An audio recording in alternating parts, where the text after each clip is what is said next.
Oh, hey guys, welcome back to the shop. Today we're doing a little battery maintenance. Let me take you along and show what we got going on.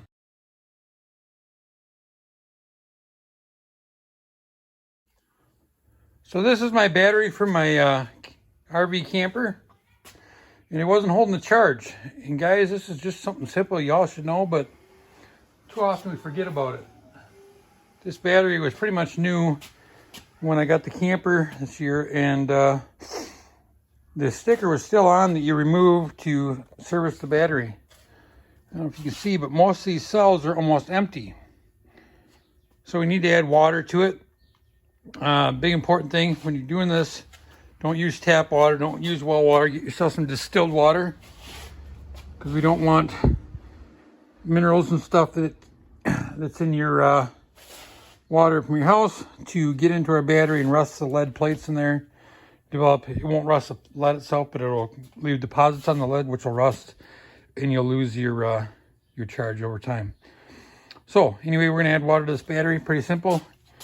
Top them all off, and then once we get them topped off, we'll put the caps back on and we will charge this battery up. Hope this was helpful. So guys, after adding water to the battery, we added roughly a quart of water, so a quarter of a gallon of water we added to this battery, so you can see how much if they were completely down, how much it would take. But anyway, now we're going to put the caps back on and start charging this. And right now we have about 5.5, 6 volts coming out of this battery after trying to charge it for quite a while. And we found that, thought I'd check the cells and see what was going on. And of course we found that low on water, so we added water. Now we'll charge it up and we'll show you when the final charge is done. One thing I'd like to add, guys, let's remember too, when we're charging these like marine batteries and stuff, low and slow is the way to go. Leave your battery tenders on them. You can get a cheap battery tender from Harbor Freight for a few bucks, under 10 bucks. This here's one I had. It'll do 12 and 24. Do manual or automatic. I picked this up at a basically a liquidation store for like 10 bucks, and it works really excellent. So, I mean, it's a little fancier, but same sort of price. You can leave them on here, charge them up just fine. So the other thing I wanted to talk about, guys, when you're storing these batteries for the winter, let's pull these things out of your boats, your RVs.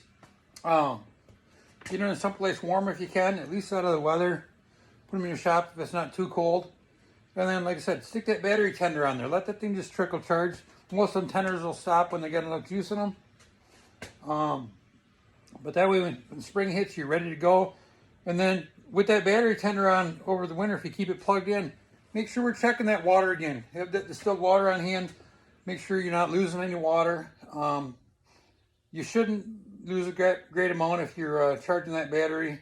Just trickle charging it. It's not going to lose a whole lot. Just maintain it. Battery maintainer, trickle charger, whatever you're going to call it. But anyway, that when spring comes, you're ready to go camping. You're ready to throw it back in your boat and go to town and get some fishing or skiing in. So hope that helped you out. Thanks for watching. Appreciate all the new subscribers. Just thought I'd do a little quick video on that as I'm getting ready to put everything away for the winter and cleaning up around here.